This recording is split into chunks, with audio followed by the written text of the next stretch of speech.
ஸ்ரீராம் நம்மோடு இணைந்திருக்கிறார். இன்னொரு பக்கம் ராமேஸ்வரத்திலிருந்து தனுஷ்கோடி நோக்கி சென்று கொண்டிருக்கிறார் பிரதமர் நரேந்திர மோடி. இதற்கு ஒரு பொலிட்டிக்கல் இம்பேக்ட் தமிழ்நாட்டில் இருக்கும்னு நினைக்கிறீங்களா? இதை தமிழ்நாட்டு மக்கள் பெரிய ஆரவாரத்தோடு பார்த்துட்டு இருக்காங்கன்னு நினைக்கிறீங்களா திரு ஸ்ரீராம்? நம்ம நேற்று பார்த்த விஷுவல் எல்லாம் வணக்கங்க. நேற்று பார்த்த விஷுவல் எல்லாம் அது இங்க பொலிட்டிக்கல் இம்பார்ட்டன்ஸ் இருக்காதுன்னு நினைக்கிறவங்க நினைச்சிட்டு இருக்கட்டும், ஒன்றும் பிரச்சனையே இல்லை. இது ஒரு மிகப்பெரிய எழுச்சியை தமிழ்நாடு மக்கள் பார்க்க போறாங்க. வர 2024 என்ன வேணா சொல்லிக்கலாம். பாஜக இங்க வளராது, பாஜக இங்க மலராது, அப்படி பேசிக் கொண்டிருப்பவர்கள் தாராளமாக பேசிக் கொண்டிருக்கட்டும். பிரதமருடைய இந்த 2-3 நாள் சுற்றுப்பயணம் தமிழகத்துக்கு எவ்வளவு ஒரு முக்கியத்துவம் என்றதை வருங்காலம் சொல்லும்.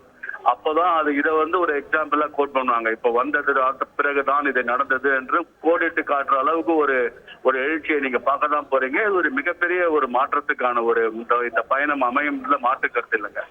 திரு Sriram, I request you to stay online. திரு கோட்டீஸ்வரன் நம்மோடு இணைந்திருக்கிறீங்கன்னு நினைக்கிறேன்.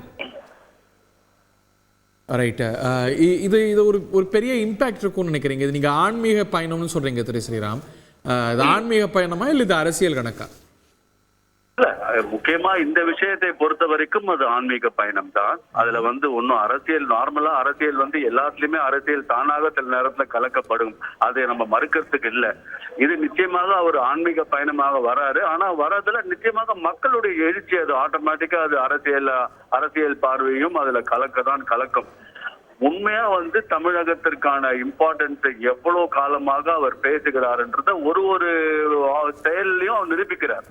அதனால இந்த ஒரு முக்கியமான 500 வருடங்கள் காத்திருந்து வரப்போற கோவில திறக்கிறதுக்கு முன்னாடி கடைசி நாளா அவர் எங்கிருந்து போறாருன்னா தமிழகத்துல இருந்து போறாரு. இதோட ஒரு சிறப்பு எப்படிங்க ஒரு தமிழ்நாட்டுக்கு சேர்க்க முடியும்? சோ இதெல்லாம் அவர் செய்யறதெல்லாம் ஆட்டோமேட்டிக்கா அதுல பொலிட்டிக்கல் இம்பாக்ட் வரும்ன்றது தான் என்னுடைய பார்வை. என்ன விமர்சனமா வைக்கிறாங்க? இதுக்கு கோயிலுக்கு வராரு, நல்ல விஷயம், முக்கியமான கோயில்களுக்கு வந்திருக்கிறாரு. ஸ்ரீரங்கத்துக்கு வந்த முதல் இந்திய பிரதமர் என்ற பெருமை அவரை தான் சேரும். ஆனால் ஃப்ளட் மாதிரியான ஒரு விஷயங்கள்ல தமிழ்நாட்டுக்கு உடனடியாக பிரதமர் வந்திருந்தா தேவலாம் அப்படிங்கிற நிகழும் போதெல்லாம் வராமல் இதற்கு வரும்பொழுது அது எப்படி தமிழ்நாட்டு மக்கள் பார்ப்பாங்க? தமிழ்நாடு முதலமைச்சரே டெல்லியில இருந்தாருங்க ஃப்ளட் போது. அவர் அப்புறம் போனார்ல, பிரதமர் வந்தாரா? அதே மாதிரி அதுக்கப்புறம் எவ்வளவு அமைச்சர்கள் வந்தார்கள். டிஃபென்ஸ் மினிஸ்டர் ராஜ்நாத் சிங் வந்தாங்க, நிர்மலா சீதாராமன் மேடம் 2 வாட்டி வந்தாங்க. உங்களுக்கான ஃபண்ட் அலோகேஷன் இம்மீடியட்டா உங்களுக்கு அந்த 900 கோடி கொடுக்கப்பட்டது. ஏற்கனவே 800 கோடி அந்த என்டிஆர்எஃப் ஃபண்டில் உங்ககிட்ட இருந்தது. கொடுத்த பணத்தை நம்ம செலவழிக்காம பணம் தரவில்லை என்று சொல்வதை மக்களே ஏத்துக்கலங்க. நீங்க மக்களே அந்த 4000 கோடி எங்க போச்சுன்னு தான் கேட்டாங்களே தவிர பணம் கொடுக்காதுன்னு தான் சொன்னாங்க மக்கள். அந்த நிலைமையில மக்கள் தமிழ்நாட்டுல பல மக்கள் நிச்சயமாக சொன்னாங்களே. நீங்க பாக்கலையான்னு தெரியல, நான் பல சோசியல் மீடியால பாத்திருக்கேன்.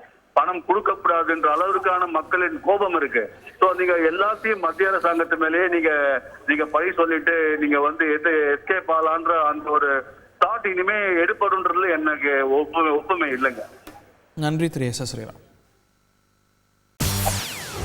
செய்திகளை உடனுக்குடன் தெரிந்து கொள்ள உடனே சப்ஸ்கிரைப் பண்ணுங்க.